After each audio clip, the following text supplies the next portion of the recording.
It's recording. Okay. Good afternoon, everyone. Welcome to the November Parks and Recreation Commission meeting. First thing is a call to order, so we'll go through roll call. And I'm here. And then Commissioner Lehman. I'm here. We are. Commissioner Kerr. Here. Commissioner Martin, see you up there. And then our new commissioner, Commissioner Heath. Welcome. And Commissioner Smith. Here. I don't think we have Commissioner Stackhouse, but I'll call. We do not. So we do have a forum, so that's a good thing. Thanks for everybody showing up. And then I guess I have to read this land acknowledgement now. Is that correct? It's true. Great. Okay, well, the Flagstaff Parks and Recreation Commission humbly acknowledges the ancestral homelands of this area's indigenous nations and original groups. These lands, still inhabited by native descendants, border mountains sacred to the indigenous peoples. We honor them, their legacies, their traditions, and their continued contributions. We celebrate their past, present, and future generations who will forever know this place as home. So with that, we can move on to the approval of minutes. And I know Commissioner Heath, you don't have to weigh in on this since you weren't here last meeting, but has everyone had a chance to review the meeting minutes from the last meeting? Have any concerns, adjustments, or anything else you'd like to raise? No. If not, someone willing to make a motion to approve? Got a motion approved from Commissioner Kerr. I have a second. Thank you, Commissioner Smith. So with that, we'll move to approve the meeting minutes from our last meeting. All right, public comment. This portion of the meeting is for items that are not on the agenda. The Commission cannot act on items presented during the public participation of the agenda. Commission is prohibited by the open meeting law from discussing or considering the items until the item is officially placed on the agenda. Please limit comments to 5 minutes. Not sure if we have any public comments, but if we do, this is the time to raise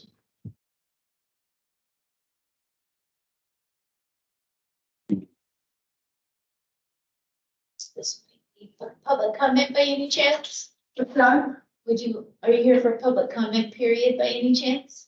No, I'm sorry, I'm late. No, it doesn't look like we have any public comment at this time. Strike that one. Quickly move on. So introduction of new commission member, Mr. Sandy Heath. Welcome. Tell us a little bit about yourself and why you wanted to join the Parks and Rec Commission.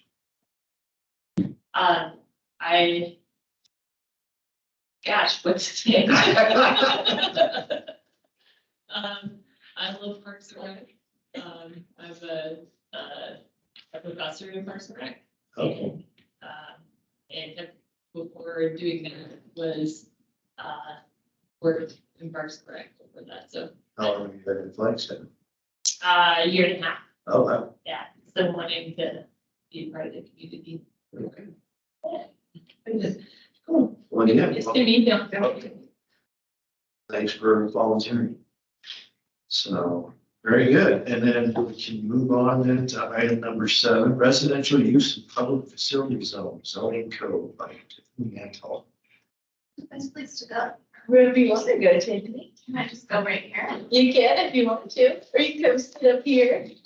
Where I swear I can. the rectangle. Yeah. This chair's stuck. I'm doing good today. Hi, Tiffany Antal. I'm the zoning code manager for the city of Flagstaff. I work in the community development department. And I am working on a series of code amendments and probably will be working on a series of code amendments forever until I retire. Just kidding. Right now, we're trying to focus on moving the needle towards, our overarching goals in terms of our housing crisis and our climate emergency. So we're trying to look at all of the little things we can do along the way, to encourage both housing and carbon neutrality. So this particular zoning code text amendment is one of several that's in process right now, and I can go through all of them if you're interested, but focusing on the residential uses in the public facility zone really quickly, I'm gonna throw up a quick presentation.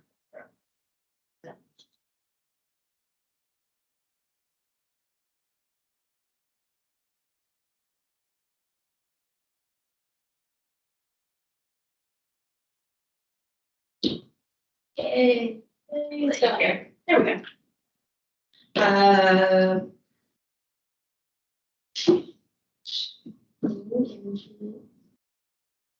All right, so this is the proposed amendment, is to basically add the uses of single family, duplex, and multifamily dwellings as a permitted use in the public facility zone. Right now, the public facility zone has a wide array. We can walk through what those uses are for you. The public facility zone is a zone that the city has a lot of its properties in, including in that are parks, which definitely pushes the needle a little bit in terms of this amendment. The employee housing is currently a permitted use in the zone, but the way employee housing is listed or described is if it's fulfilling housing for those working on site. So if we wanted to do employee housing, for just in general, if we wanted to do city employee housing on a city site, we would most likely need to look at rezoning that, because housing just off on its own isn't a permitted use. And the employee housing definition would likely not work. So this would limit us from doing sort of offsite locations. Which makes it tough because we have city facilities all across the city as a whole, and not all of us work in the same building or build set of buildings. With that, here's just the proposal again, is to add detached single family, duplex, as well as multifamily. Multifamily is 3 or more units on the same property. Would be using the same lot coverage, density, building height standards as our high density residential zone. So that's the zoning category that gives you the highest density standard for residential. And honestly, this conversation started based on a resolution that was adopted last year that talked about basically kind of giving first right of refusal on city-owned buildings or properties to our housing division. So that they could look at those lands first and determine. First right of refusal. Sorry, so they get to look at it first. Like the city does? Mhm. Okay. Before the city might go out and sell it to a public entity or rent it to someone else, the idea would be that our housing division would look at it first. To see if it's suitable for housing. Yes. Yeah, not necessarily prior to, say, park development or a recreation center development. It would be prior to this. No. Yeah, it's if the city was electing to no longer want that inventory Mhm. of Okay. ownership. Yeah, so if a building or property is being vacated by the city, I see. then housing would look at it. So not looking at it using existing parks or rec facilities. I do want to make that clear.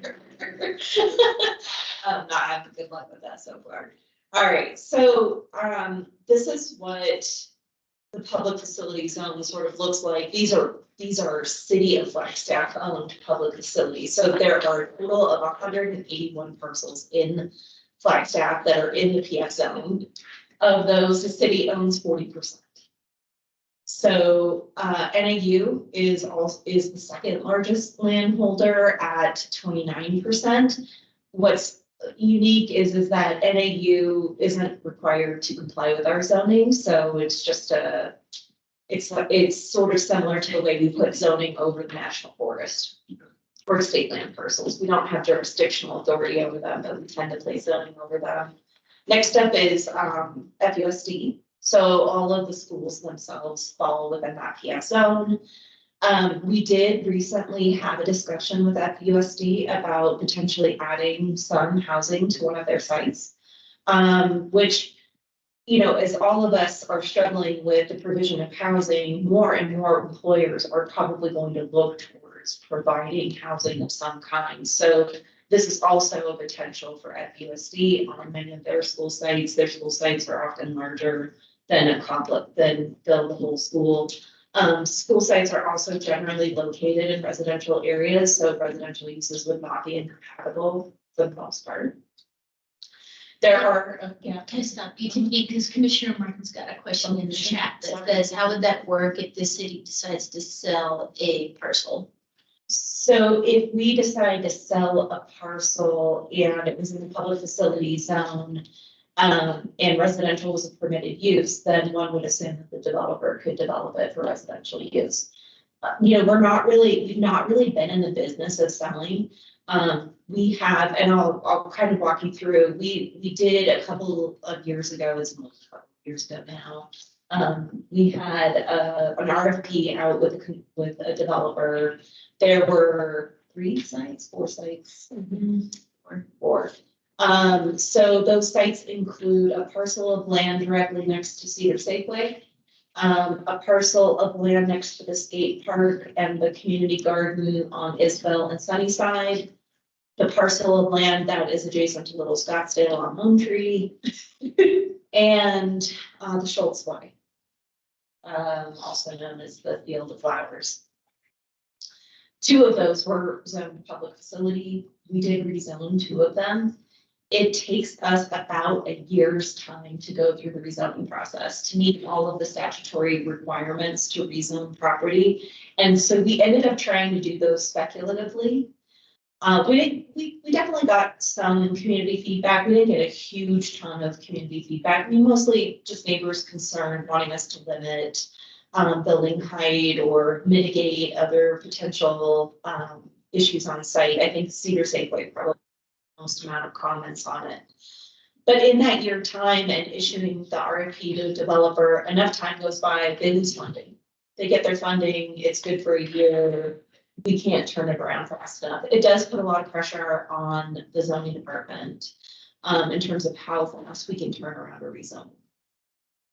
There are other government agencies that do have lands. Museum of Northern Arizona has a large amount of land. All of their land on Fort Valley, for example, is in the public facility zone. It's not a huge amount of land, but there is enough where we could potentially consider some pieces of housing in the future, and there might be little pieces here and there. What I would tell you is almost any piece of land that the city owns is probably under some ordinance or resolution that restricts it in some way.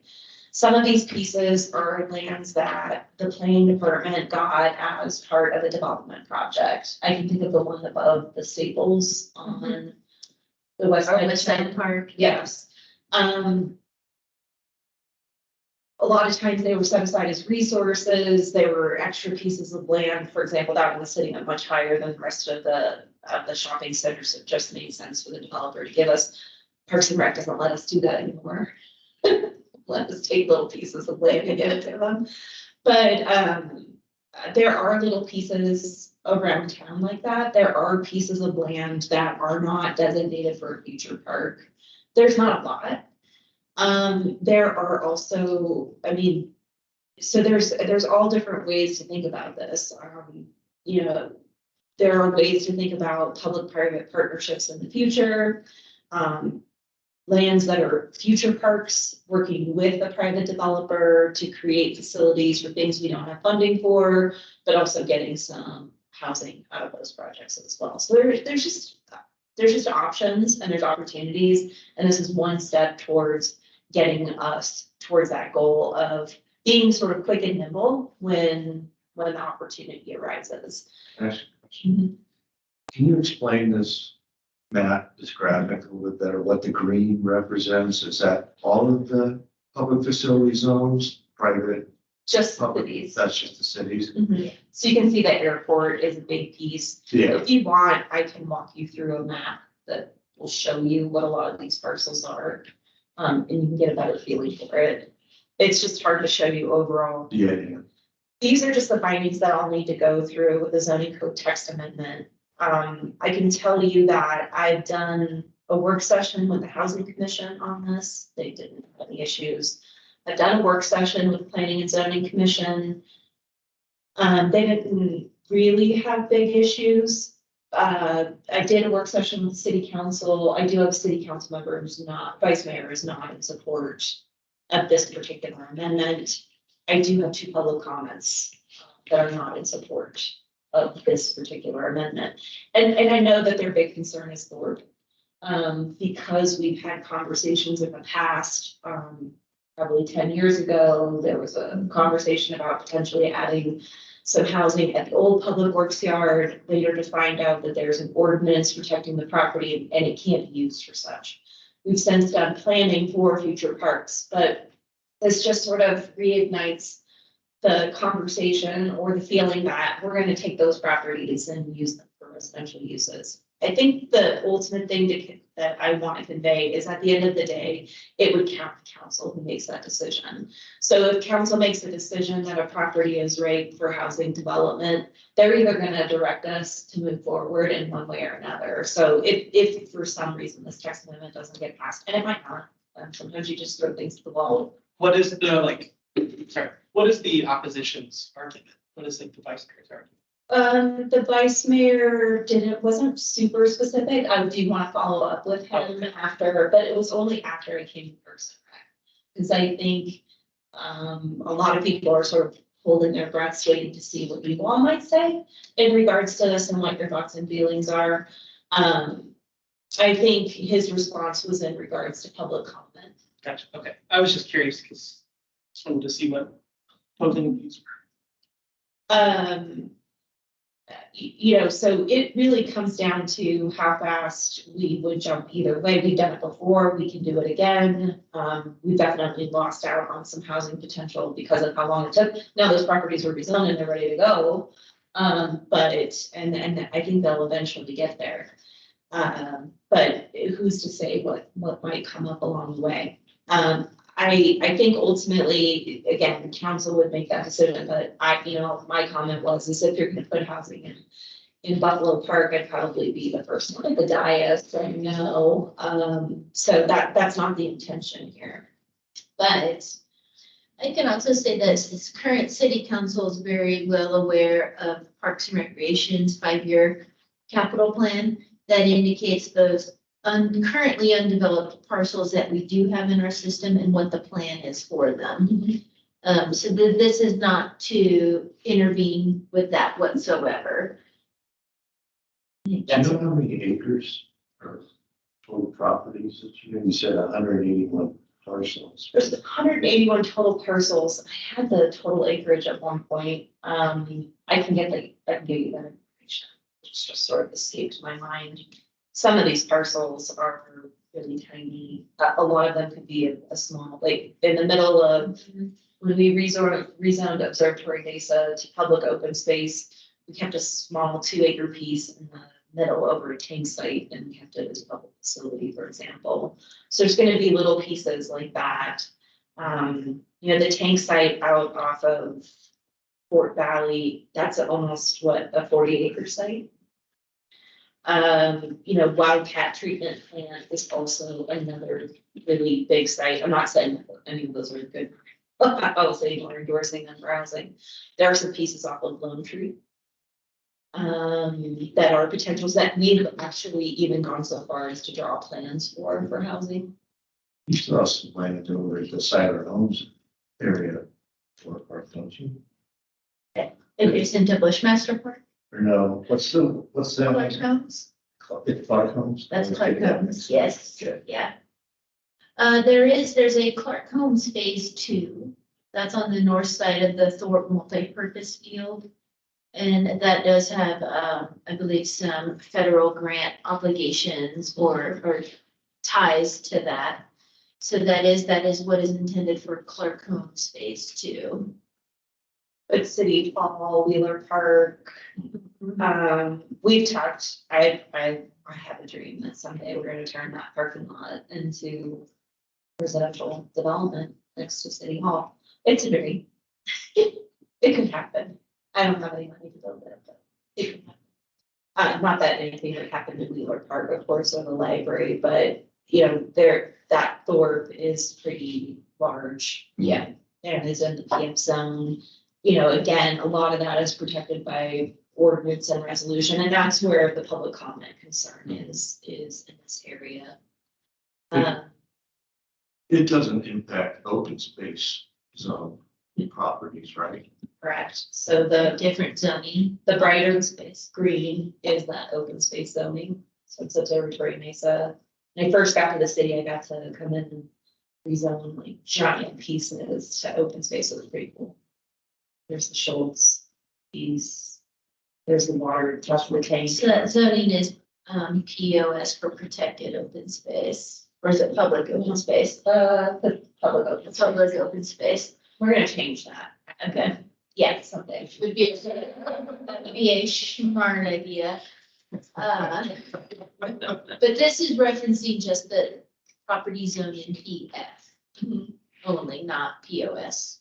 So I just want to make sure I'm getting the process, like the steps correct. So if we approve this, it then goes to council, council would have to approve it, and then from there, if that land wanted to be rezoned, it would need to go to council again, because we've already had that discussion where it can be, if so decided by staff. Right, but it would likely be discussed by, if council was going to make any action on their own property, they would likely discuss that in public. Just like they gave us direction on the RFP before. The well-known piece that gets argued about the most is right here in San Bernard. We've actually spent $500,000 on infrastructure on the site to develop it for housing. And there are other walls, turn it into open space. It's got sidewalk, it's got boats, it's got water, it's got sewer, it's got a gas line. It does. It's got 2 gas. Overhead power line. Setback easements from ADOT. It's not an easy piece. I don't know how you could put more than five houses on it. They originally showed like 26 towns, but That's over easement. Structure over gas line easements. right, so it's definitely a tough site. It's tough side. So that's what I can tell you about public facilities. And what I'd love to do really quickly is just show you what is allowed in the zone now, just so you can understand.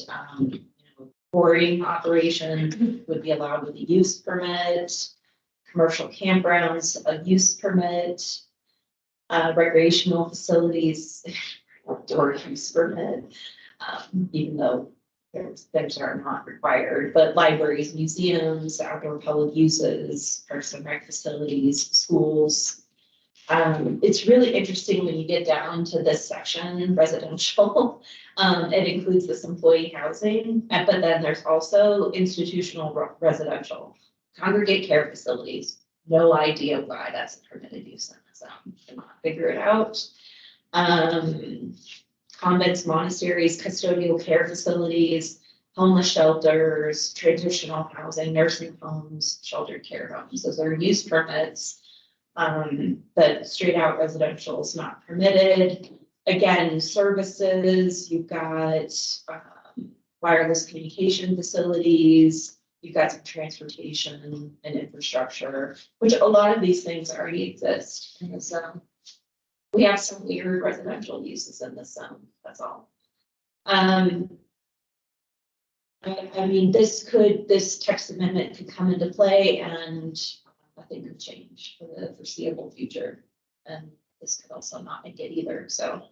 I'm really just here to get your feedback, hear what your concerns are, see what makes you comfortable, what makes you uncomfortable. If this makes you feel like more of the Parks and Rec facilities will be at risk. Sure. There's some of the, go ahead, Commissioner. I guess I I didn't fully have my question answered. So it was mentioned before that there was an ordinance that if the city decides to vacate a use of a building or something, that it would have to go through possibility being looked at for residential first. Does that have to occur if the city decides to sell a piece of parcel or property? I was a little confused if that was the case. Yeah, I'm gonna pull up the actual language for you. Okay. Just a second. So it's a resolution of the Flagstaff requiring that new construction and major renovation of all city-owned non-housing section occupied facilities achieve emissions, neutral operations, and that these same facilities shall be designed to support one or more functions of the community resilience hub to support vulnerable community members during destructive events, and that in the event that a city-owned building or property is being vacated by the city, that the housing section first have the opportunity to evaluate the property and determine the feasibility of repurposing or developing in a manner that supports increasing the number of available and affordable housing units. I can't remember the last time we put a piece of property up for sale. I just noticed that was like something that was voted on as to the allowance of selling of property. That was something that was voted on this past election cycle, from my understanding. So I was Sure. curious. I was curious how that interplayed with this. So it sounds like from what you said that if they determine that there is a purpose for housing, it will be used for that as preference before other uses.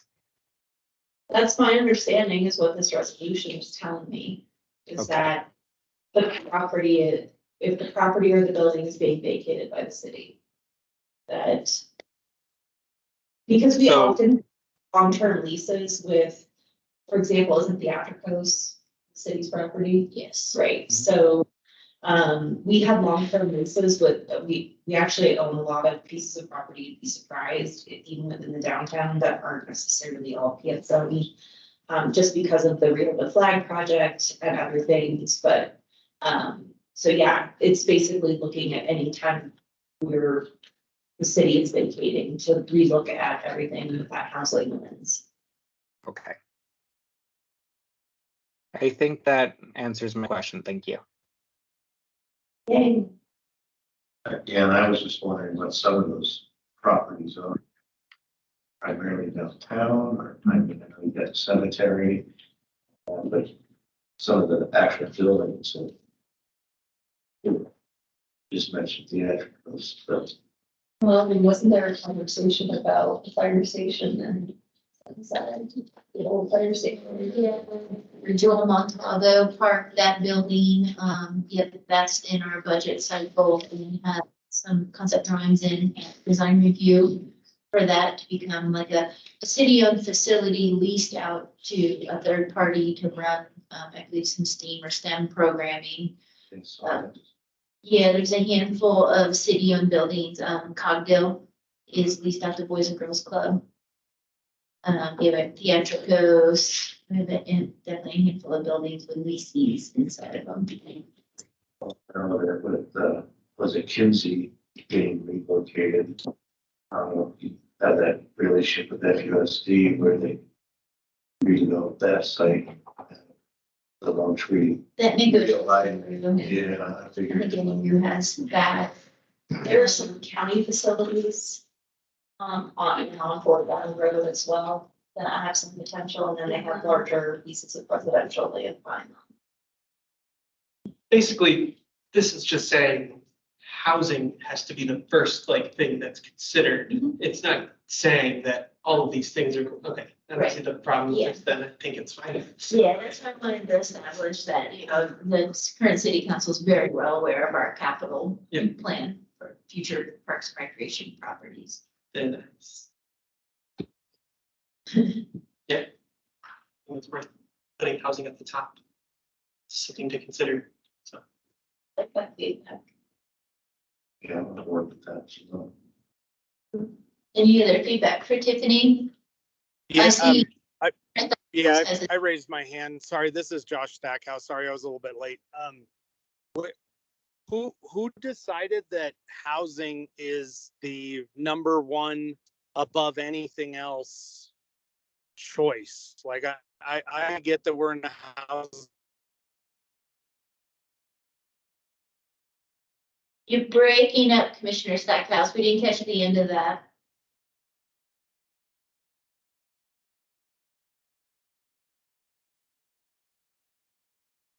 Company was asking who came up with Right. that priorities being the number one. If you can still hear us, I think Tiffany can answer that question if we understood it correctly, that you're curious how housing became the priority over possibly other categories. Sort of as we introduce this, we're starting to look at code amendments through our two current actions, and that is the housing crisis and the climate emergency. So we're constantly trying to move the needle forward in little ways. So this is one of actually several of small amendments we're running through right now with that eye towards what can we do towards just moving the needle in little ways towards increasing our housing stock or increasing affordable housing. And then as well as always looking at carbon neutrality. I mean, as you can read this resolution, it's really trying to address those things as well. There's no perfect one solution. It's going to take lots of little adjustments all the way along. But right now, Oops, sorry. That.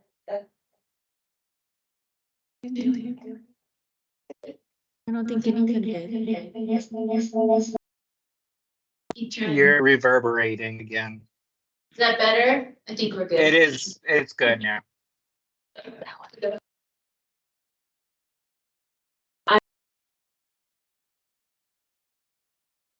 And I don't think we can hear you now.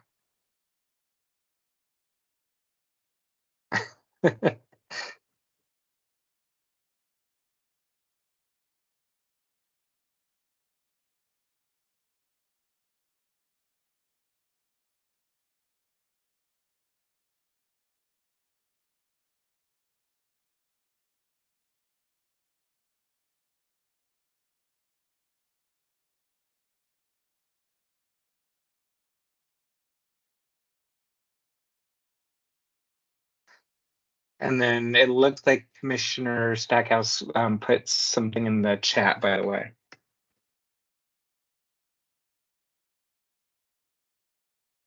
Yeah, I'm sorry. I'm driving right now, and I have really horrible connection. But where did the directive come from that the number one issue is housing? And I get where we feel, but where is that coming from?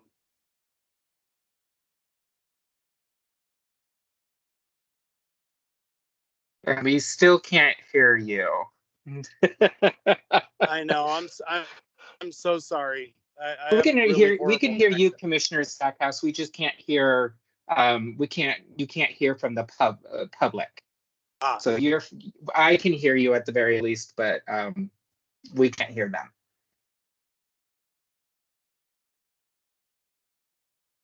okay.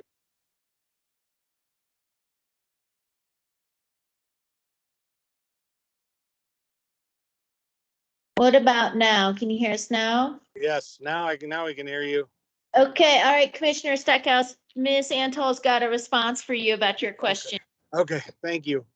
short answer is housing, it hasn't necessarily been made the number one directive. It's one of top two directives, I think, that are out there, the housing crisis and the climate emergency. And so we're constantly trying to move the needle in the direction of both of those items. So housing doesn't necessarily take the reins over carbon neutrality, but those are two big focal points where we're trying to move the needle in the direction of both housing and carbon neutrality. And this is one of several amendments that tries to just push the needle a little bit in one direction. Okay. I guess I'm all for, just doing what makes the most sense and what is for the greater good of of everything, but I just, whenever one thing takes ultra precedence over another, there's, I don't know. I don't know that I absolutely love the way that's said, but that's my 2 cents. There you go. Thank you.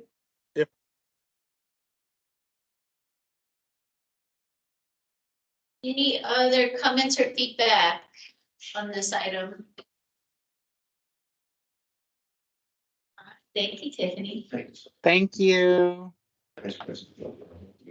Thank you. Bye. What do we have next? Next, we have recreation updates, Hal Jensen Recreation Center. I assume that is Mr. Tyrone over here. Yep, and we are bringing to the table Ms. Crystal Boyd Hanson, supervisor over at Altus Recreation Center. She's been with the city, I want to say, coming up on 25 years. So 16. February. Wow, February. So we'll go ahead and let Crystal introduce herself and tell you a little bit about Altus Recreation Center and the program. Sure. So, as Tyrone said, I've been with the city for almost 26 years. I'm born and raised here in beautiful Flagstaff, where I am raising my 11-year-old daughter.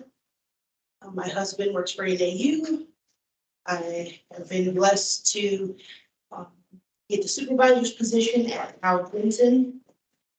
I've been there for about 11 years. I started at Hal Jensen, it was the Flagstaff Recreation Center, and then did about 10, my math is not mathing, years over at Ogden, which is now the Boys and Girls Club.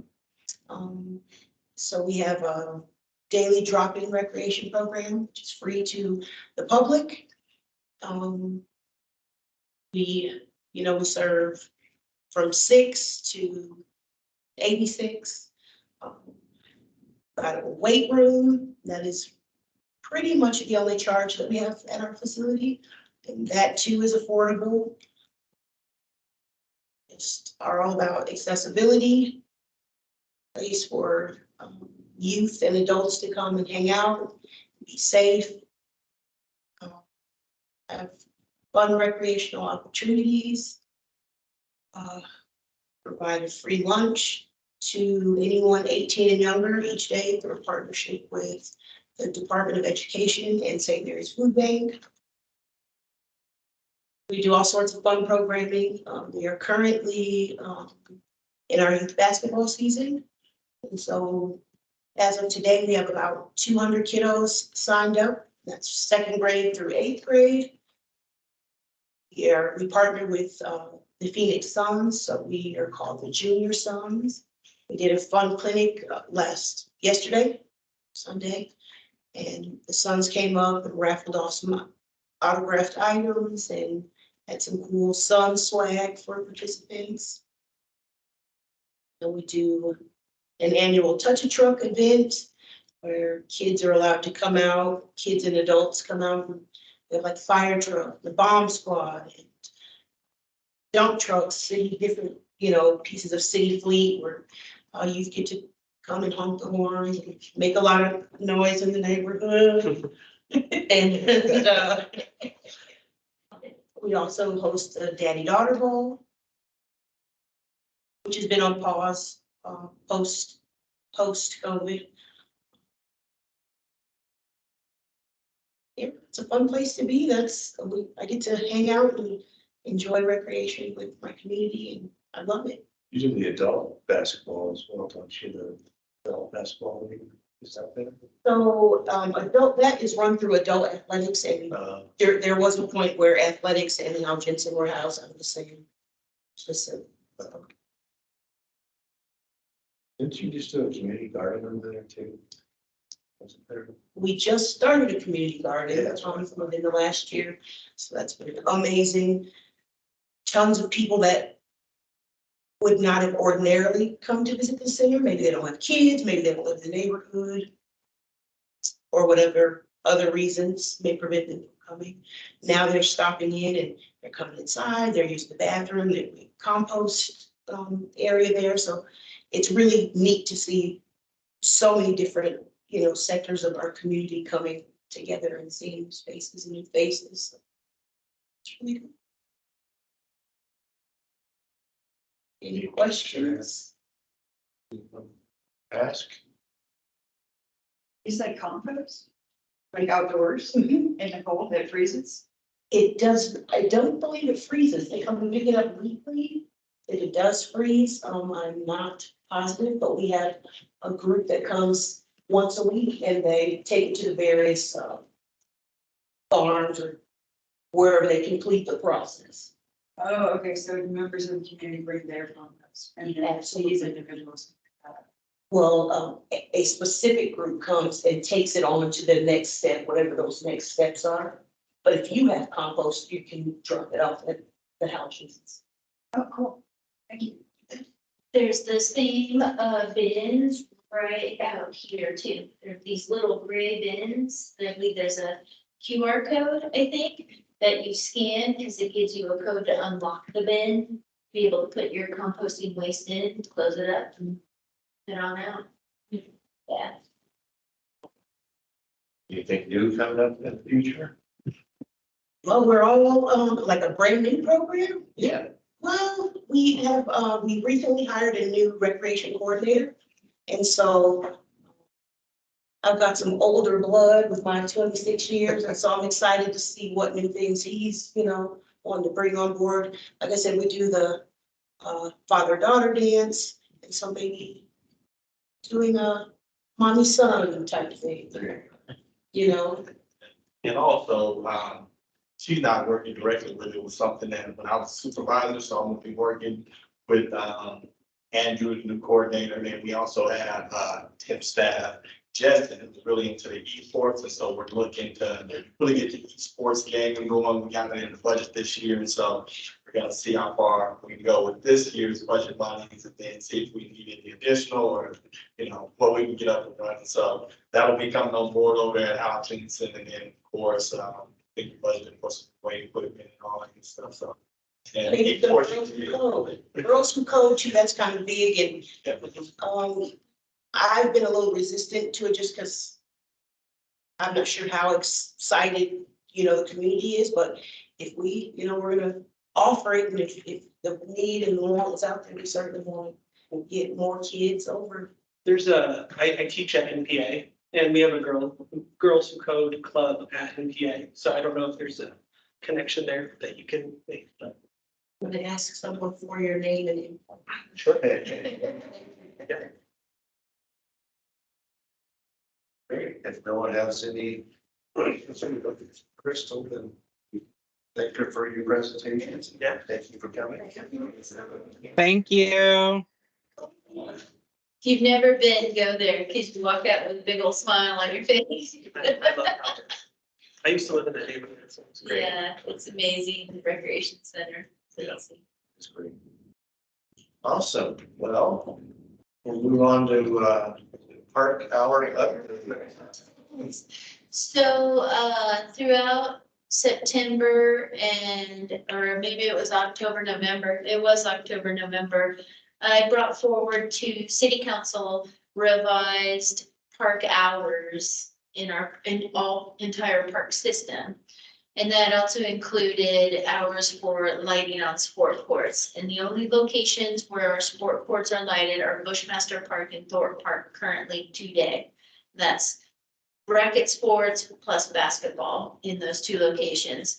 So just to update the commission, our hours right now, as we sit here today, are Sunday through Thursday, 5:30 in the morning to 10 p.m. for anything in a park, including the lighting. And then on Friday, Saturday, 5:30 in the morning to midnight, unless permitted otherwise. So what the city council elected to do is we're sunrise to 10 p.m. 7 days a week, 365 a year for park hours to be open. And then a 1 hour earlier, so a 9 p.m. ending to lighting on sport courts. Again, 7 days a week. We were looking for consistency and we were looking to do more of the right thing, for a park to be open till midnight. There's no good activity going on in a park at midnight kind of thing. So it was in an effort to clean up that city code, do the right thing, plus put some hours to the sport court lighting, because then that lighting, I mean, all of our parks are adjacent to residential neighborhoods, so then that lighting's beaming into people's homes, which is also not being a good neighbor. So that's what was approved on November 7th. It's an ordinance and it has 30 days until it takes effect. So it is not in effect for our community till December 7th coming up. And there will be some adjustments that will occur on the city's website to reflect that change in city code, plus on the Parks Recreation Open Space Events website. And we'll eventually we're gonna have some changes to do to some signage, which was already in our workflow to do, because we've got some old signage out there. I located some signage with incorrect phone numbers on it, you name it, that's out there. So I prefer to do a revamp of park signage, and maybe it doesn't need to be a list of 20 different rules. Instead, it can highlight some of the rules that maybe someone wouldn't know, because we're here to like let individuals enjoy these spaces. And I think we can highlight some of the more important rules to all of our parks versus lining out every single one. Commissioner Martin. You cut out for a second, so I just wanted to make sure I was hearing it correctly.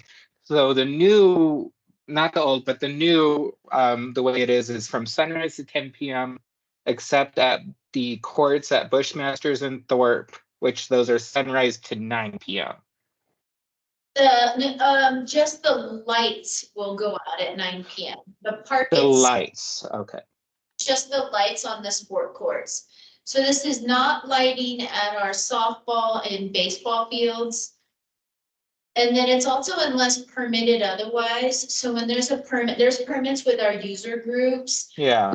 Little leagues, with our soccer leagues, football, you name it, and then with our special events. So but that's under permit. Yeah. And then just those sport courts. So it's for tennis, pickleball, and basketball. Where those Okay. list. Yeah. Okay. And then I guess I just had a question regarding that verbiage of sunrise. That, that continually changes throughout the year. How are you going to have that verbiage or be very clear on, like, I don't know, when it's really open? Is there any planning forth for that, or? No. Desk. Yeah. Yeah. It's not.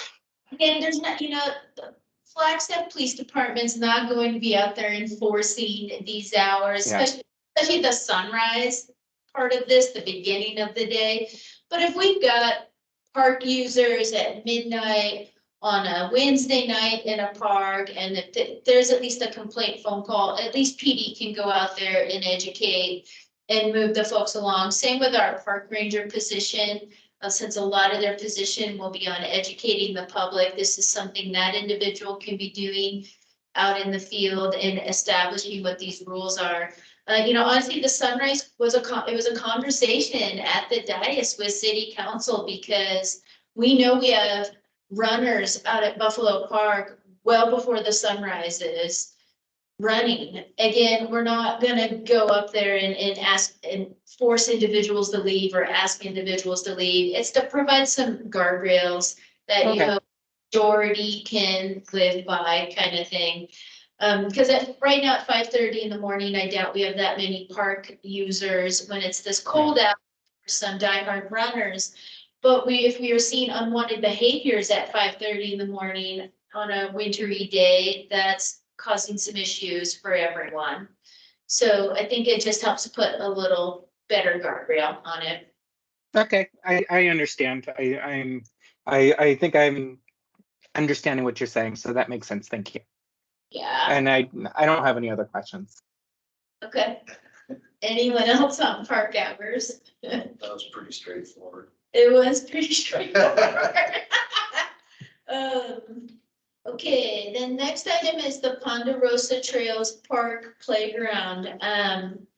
So if the commission remembers, each fiscal year, the division has, when we went through our prioritization process, gosh, that was almost 2 years ago, we wanted to start replacing the aging equipment, one each fiscal year that's in our current system, because we've got a bulk of them from like 95 to 98. So we thought, let's be a little bit more strategic about this. So the division has $150,000 every fiscal year to replace playground structures. And the very first one, so what I asked of our parks department was, and we've got, certified playground inspectors on staff, plus individuals who have quite honestly been here since some of those original structures were installed. So they went out, performed an evaluation, and came up with what is the priority list of these, and that way we could just go. At the top of the list is the playground structure at Ponderosa Trails Park. It has obsolete parts on it that we can no longer get. It has some heavily damaged parts. So they looked at it also from a safety lens. That is our highest priority. So knowing that there is an HOA in that community for, I believe, 3 neighborhoods, we decided to have 3 concept designs created that differ quite a bit. Contacted the HOA, had them contact for all of the residences where they had email addresses or contact in their community, and put all the designs up on the city's community forum and had a vote. So as always, an interesting process to go through. We did the same when we 5 years ago when we replaced the playground equipment at Cheshire Park. So that way it gave that direct neighborhood, because this is a neighborhood classification of a park, the ability to say that this was the design that they liked. The results are in, and I'll show, I'm gonna pull it up here for us. So again, 3 options were provided, and what it was a very clear winner is what is called option 2. And Amy, Yeah. That's in High Country Trails neighborhood, isn't it? That is that neighborhood, Okay. yes. I'll Yeah. get that mixed up with the other Ponderosa. Yes, because we do have a Ponderosa Park that is in our Sunnyside neighborhood. So option 2 is what was selected. There's about 700 single-family addresses in this entire neighborhood. 295 individuals responded, and this one was a very clear winner. I think a lot of people, it's a playground structure that is identified for ages 5 to 12. And the space there doesn't let us have a 2 to 5 year old and a 5 to 12, unfortunately. So I have a feeling the residences really were attracted to this one because it's got some of those low platforms that maybe a 2 to 5 year old will be able to have some play on as well. There'll also be rockers or other types of individual play that toddlers can enjoy. And then you'll see on here, there's just 2 swing sets. We received a lot of comments that we want more swings, no matter what kind of thing. And so staff heard that feedback loud and clear. And we're working with the playground manufacturer on figuring out how we can get additional swing sets in there so that way we can meet that request of the community too. Not 100% sure if the playground will be this exact color scheme. So with that variety of greens and then the black, but we really just wanted the community to pick the theme, if you will, or design of it. So this is what we have.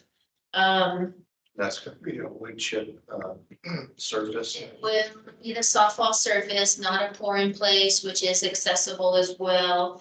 And the restriction on the swing sets is what can be difficult because it does require a certain fall zone. So we're trying to work this whole thing, and including the playground structure. So we're trying to fit all of it in to get at least 3, if not 4 swing sets there. That way we could also have a toddler swing plus those for older youth and young adults that still will go swing. So yeah, this one's got kind of a cool space age look to it too, so that could be an attraction for those that were voting on it. But it was again, a neat process to go through and re-engage the community, which is important to us. And I don't think that we'll spend the full, and I'll get to your question here soon, Commissioner Martin, I don't think we'll spend the full 150,000 on this particular structure. So what's nice is whatever is left over, staff will be able to do what we call here at the city a carry forward and add it to the balance for the play structure next year. And increase that, because eventually I know we need to do what we call Bushmaster West. And that's a huge multiple playgrounds there. So we're gonna need more than 150. We know that. So this will help build that balance up for when it comes time to do that one. Go ahead, Commissioner Martin. So I think you already answered one of my questions. I heard that the layer, it's the wood chips that's meant for everyone. Does that make sense? It's wheelchair accessible. Yeah, wood chips. they're an engineered wood chip called softball. Softball. Okay. Yeah. I thought you said that, but I wanted to make sure. And then I think the next question was like, how for the swing set, it's planned for 2 currently. What are you guys are hoping for? We are hoping to get at least 3 in there if we can, and it may take like a relocation of these single-use rockers and that spinner and see where we can put that in order to expand on the swing set. It's a really small footprint at this neighborhood park. So again, we're working with the playground manufacturer to figure this out based on that feedback. Okay. And did I hear that you guys were thinking about a toddler one as well, or just an additional like adult? If we can get 3, one of them will be a toddler or small child swing with the other 2. Okay. And then if we can get 4, we also have in some of our park locations that some manufacturers call them a mommy and me swing. Where it's meant for 2 individuals, so that way it can be an adult along with even smaller than a toddler on it. So yeah, we'll fit in as many as we can that the space allows. And then that'll help determine the style. Sounds good. That was my question. Thank you. Anything else? We're ready to go climb on this thing? That's nice. It's kind of cool, yeah. Another request of the community was to attempt to implement some shade. We all know how important that is, especially up at 7,000 feet. And so that's always on our mind too as staff. So, at the Cheshire playground structure, we were able to get their removables. We take them down in when it's not in season, some canvas, fabric, shades, so I'm pretty sure we can implement that here too. We hear that loud and clear that shade's really important, especially on play structures for kids. That's gonna be my next question. Yeah. So yeah, we will try to get some of that in here too. Good, Amy. Cool. Yeah. Stole the screen there, Corinne, if you don't mind getting the agenda back up. Okay, we're on to city council liaison reports. I don't know if we have council member Harris here. I didn't see her. I don't think we do. I spoke with Councilmember Harris last week, and I know that she is currently not in Flagstaff right now. Okay. So I don't think we got her. She had warned that may be the case. Okay, she can update us next week. Yeah. Very good. Then on the monthly highlights of parks and recreation, open space and events. I think that's the report. Oh, that's her. Yeah. Yeah. We've had a lot of trail monitors there. We have. That looked good. I saw you, that celebration. What was the celebration about? Was that our end of season, our Yeah. change of season? Yeah. Yeah, we had a staff barbecue and some strategic planning and some team building activities. So a couple cool things that came out of it when you mentioned trail counters. Who here can guess so we just took a 12-month period, so that October to October. And how many individuals, whether if you're on foot or bicycle, do you think passed those trail counters? And there's roughly 11 of them between foot segments and open space. Who can guess? For the year? Uh-huh. We made everyone else guess that day. Hundreds of thousands. Just the day or for the whole year? For 12 months, in a 12-month period, what do you think? I'm gonna guess 10,000. I'd guess over 100,000, Yeah. 120,000. It was 714,000. Yeah. Right. 714,000? So it just showcases how important that trail system is to us. You'll see in those monthly reports, just Buffalo Park alone at what we call like the loop. I think we labeled it the loop one because it's at about 1.25 miles in the loop. That gets on average like 385 individuals per day. Even during. Even during the winter, I think we see that usually drop to the upper 200s, because also with it being fairly well exposed to the sun, when it does snow, it's gone. So and there's our commuter segments with Route 66 trail. We're still not seeing high counts along the Lone Tree Trail. That's an asphalt trail that I know is in dire need of some replacement. Yeah. The one by CCC. Yes, yep. We relocated the one that was along John Wesley Powell to there in an attempt to see where are our travelers, whether they're heading to work, school, play, you name it. So we're still not seeing high counts there, which I think is interesting. Fox Glen doesn't get much at all. Fox Glen's not getting a lot either, and that one's at the back of that concrete loop as the trail system turns to aggregate and heads on out into kind of a fun zone. So we'll keep an eye out on the counts this year. It'll be interesting to see even over another 12-month period if we see an increased decline or flat. Right now, I don't believe staff have any intentions of adding trail counters to the current system, especially knowing that we could receive some data over a handful of years and then relocate it somewhere else as we continue to count this.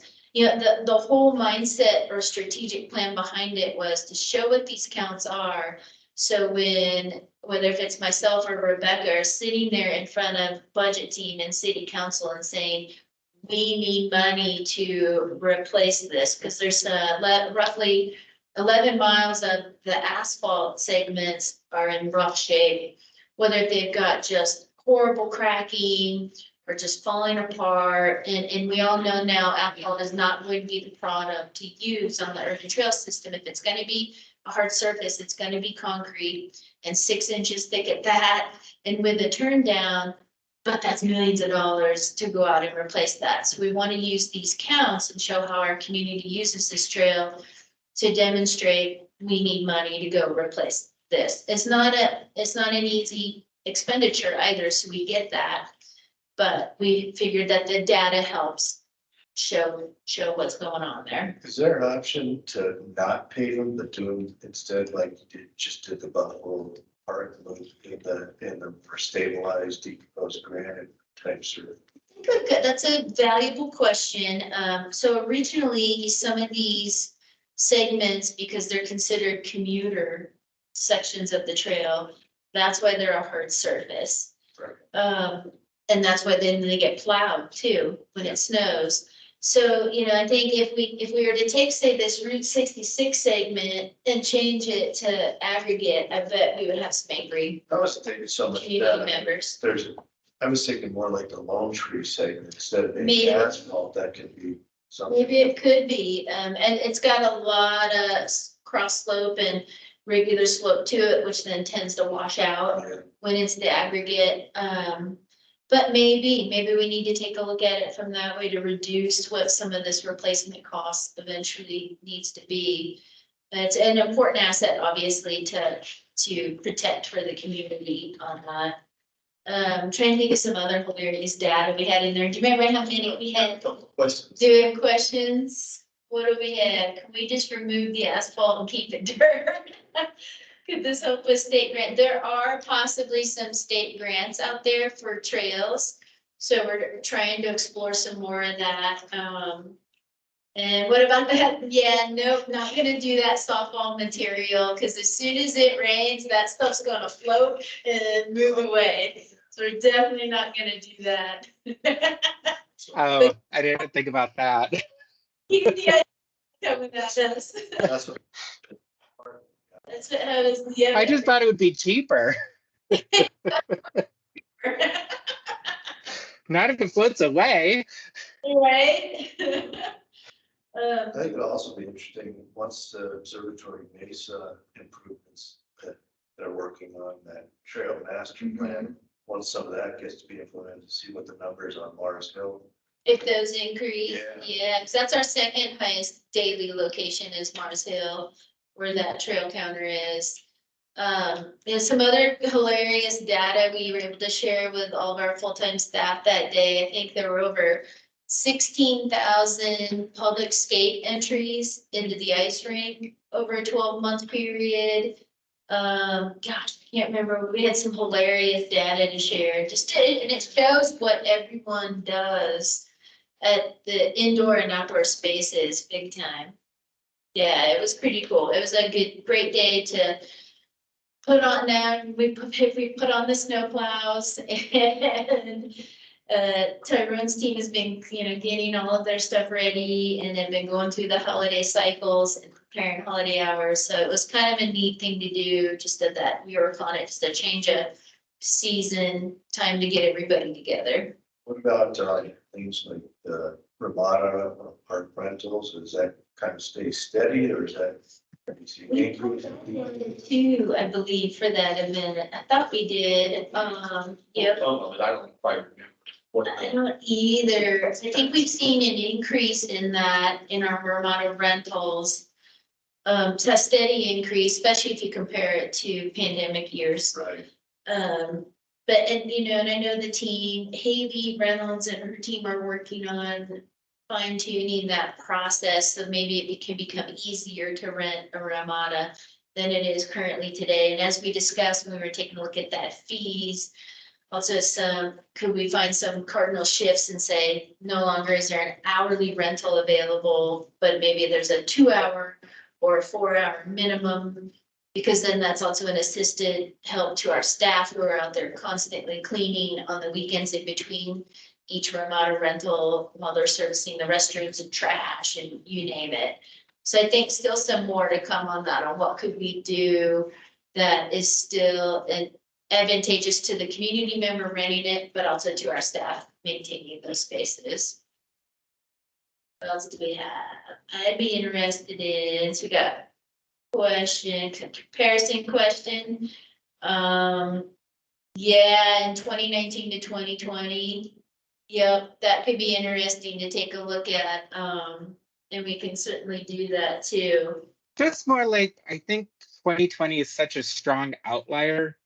It's really hard to base any like reasoning that there was a lot of change when all the parks were closed for Right. half the year, if not more. So I think like 2019 is a better comparison year, because I think that was like the last peak before 2020 and all that happened. So I just think it's really hard to compare from 2020 when you're looking at it from a basement like level of where it was. Right. Yeah. I mean, we had there was like Ramadas that were taped off with caution tape. So Yep. so you couldn't even use them if you didn't rent them out. So Good. Maybe we'll just forget 2020. yeah, it's just an outlier. Right. All right. Anything else under I don't think so on reports. If we move on to the next item, so a couple things I wanted to bring up are, we have a string of our upcoming meetings that tend to hit on when holidays are observed. So we should take a look at the calendar and maybe map out December, January, February.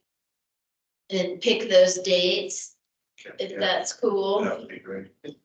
The first one is in December, and that's December 18th. So wanted to make sure that date still worked for a majority of our commissioners. That's the right before Christmas, right? Christmas is on a Sunday. Christmas is on a Monday. Yeah, Uh, that's Monday. breaks don't start until the 20th, so everyone's still. Okay. cool, Like Okay, half gotcha. that week. Okay, So I know, like, I don't know, but right, there's still community wise, some community functioning. yeah, there's still school that day. Commissioner Martin? Did I hear that, I was just looking up NAU's schedule because I was wondering if that was finals week.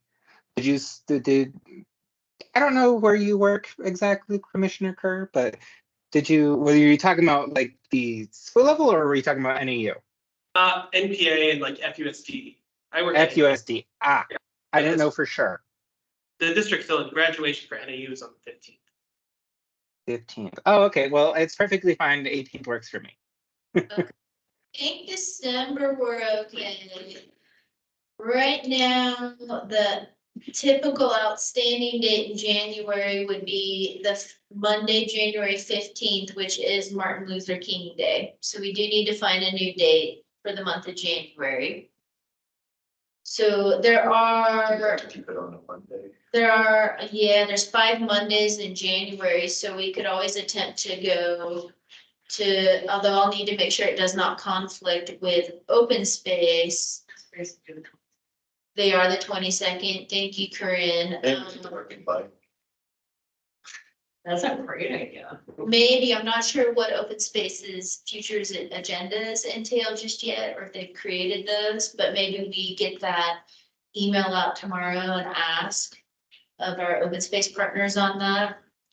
Because if so, the 22nd would be the most ideal, I would think. Not sure what everyone's schedule is. But maybe we see if we can do a combo date on that, if you want to handle that tomorrow, Corinne. Cool, so we'll check. That might be the week before our school. Yeah, I like that too, like kick off a brand new calendar year and maybe try to do a combo meeting with them. But again, yeah, I'm not 100% sure what they've got on their agenda. They tend to build those out. So we'll see. If that date did not work, we could then our choices would be the 29th or the 8th of December, or 29th or 8th of January. It's coming soon after the 18th of December. It does. So should we tentatively say the, yeah. Okay, so we'll have we'll try for the 22nd combo with open space if that works. If not, then we could go with the 29th of January. Okay. Then in February, as we always note with these 2 months, it hits on President's Day, which is an observed holiday for the city of Flagstaff. So that right now needs to move from Monday, February 19th. Again, maybe we push it a week later. So February 26th, Corinne, would be open space, correct? Is that the 4th Monday? Yeah, that's the 4th Monday. And who knows, maybe we provide some options to our open space commission. So if January doesn't work for a combo commission meeting, maybe the February date does, and we just kind of flip flop all of this. So it could be, what was it, the 4th? It's, so the open space meeting would be Monday, February 26th. If not, we may need to then take Monday, February 12th. I will say, just looking at our agenda items in open space, it's on our agenda for collaboration, guys. Oh, it's to pick a date, okay. It just says. I bet one of those months will work out we'll figure out, we'll try and find out soon enough. And our- which one, Our open space meeting is December 11th, next month. Is the date. okay, Yeah, February might work because we could do the 26th with open space and stick to the 29th For- in June. yeah, okay. That way we keep that like monthly, Yeah, enough time in between. you know. Okay, cool. So definitely wanted to get that out to this group. Other items for even next agenda meeting, I could give in December an update on where we are with the pickleball court design. Because on Tuesday, December 12th, or it might be the 11th, 12th, whatever it is that Tuesday, I'll be presenting a concept design to city council that evening and expect a lot of discussion on it. So then I can at least provide them that update to the commission at our December meeting on the 18th. So we'll definitely want that as an agenda item. What else do we think? We could do a West Side Park update. Could certainly do that. Commissioner Martin's loving this chat today. We could definitely do that. There's not much of an update, but we can have it as an agenda. I want that park developed. I'm going to keep bringing it up. It is still, yeah, we can have, let's do that, because then it can at least give a status update to where that is today and what staff are working on it. Yep. So maybe, could we get an update? I don't know if there's been any movement or if it's worth a while, but even on the track in Cheshire Park and multi-purpose field. We Is can, there anything to talk about as far as funding, reaching out again to the track right. and seeing where this is headed, if it's headed anywhere? Well, I want to say, I mean, it's funded. I mean, it's in our 5-year capital plan. But I want to say, and it may have been a meeting when I was not here, so it may have been, let's see, we didn't have one in October. There was one I missed, and I thought Rebecca had the track running group here. Maybe not. I could be completely mistaken. Okay. We could see, I don't know if they'd be able to get together that quickly on it. But yeah, we can always have that as an agenda. We can even do a refresher on what's in the current 5-year plan, if that's helpful Yeah, in one of our meetings. Okay, let's do that, especially with new commissioners. I've seen a lot of head nodding on my left and right. So let's do that. So for next meeting, we're gonna have pickleball update, West Side Park update, and a refresher on what is in the current 5-year capital plan.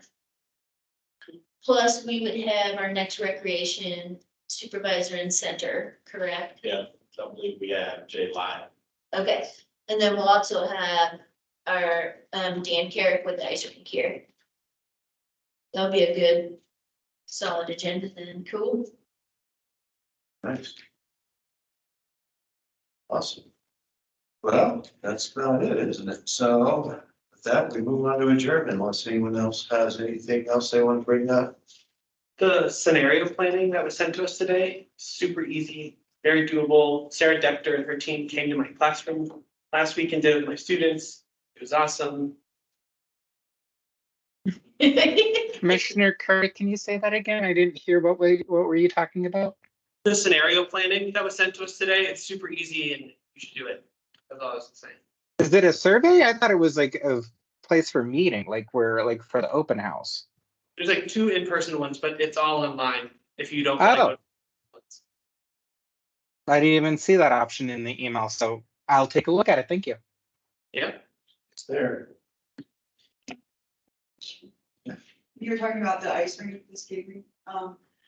I've only been here maybe about a year and a half-ish, but why does Flagstaff not have an indoor skating, like a roller skating rink? I've just wondered, is that just like no one started the business, or is that not like a park and rec thing? So we don't have one in our Parks and Recreation department at all. So you're correct, an indoor roller rink does not exist. We have an outdoor roller rink at Bushmaster Park, which from a professional lens doesn't get heavy usage at all. So yeah, it could be that there's just not a private entity that has brought them forward. And I haven't been in Flagstaff forever. I know Tyrone's been here longer than I have. I don't know if we've ever had an indoor roller rink. We did at one point, well, the ice rink used to be outdoors, kind of indoor covered. But so at part of the year, in the summer, we'd go to a roller rink, and then winter would be the ice rink. But then that changed, once it got completely enclosed, and it changed to just an ice rink. Yeah, we haven't had anybody come in since then with a roller rink or roller rink ideas. I would personally think that'd be like a really viable idea if like somebody just had the money for it or something like for a business, because like, I would think like the demographic who would use it, like young adults and kids, it's really cheap. So overhead, like kind of similar to the same demographic that goes bowling.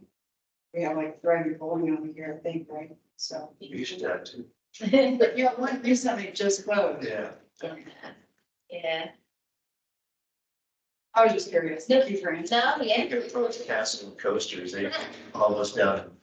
They're closing all of them. No, are they closing all? I don't know. I don't know. Those always had the roller rink in there where you could do like the deck hockey. Yeah, Kind of stuff like that. in the dirty, Yeah. yeah. And the roller rink at Bushmasters now turned into like a skate park. I don't know who's I starting. think to do of, that, but there's a yeah. bunch of metal on it now. Yeah, I don't know. agree, yeah, it's become a maintenance issue. Yeah. Staff have been trying to maintain that, yeah, unfortunately, it's not utilized with its intention. All right, now we're throwing out the multi-purpose field and put a roller rink in the middle. All right, well, no more comments. I think we can adjourn this meeting. So thank you, everybody. It's been a good time. Thank you. Bye-bye. See you next month.